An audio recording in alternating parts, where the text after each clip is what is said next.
先都有分享就係帶住肚創業啦。嗰陣時咧諗翻轉頭都覺得自己幾誇張嘅。初頭未知道自己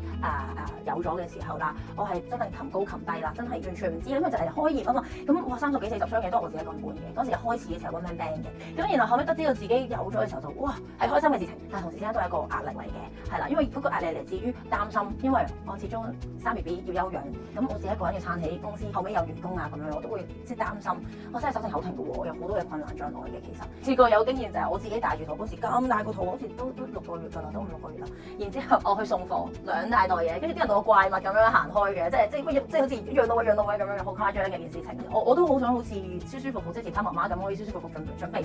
去生 BB 啊。甚至乎我準備生啊，我都仲喺度覆緊 CS message，真係好癲呢件事情。準備係啊，唔係講笑嘅，真係，因為我仲記掛住公司啊。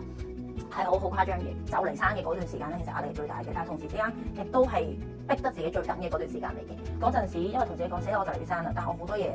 未 manage 好。正常嘅媽媽咧應該係要早睡瞓多啲啦，應該咁講嘅。咁但係我係調翻轉頭凌晨3點幾都仲喺度做緊嘢嘅，準備緊聽日嘅 schedule 啊，要做啲咩啊，嚟緊有啲咩安排啊，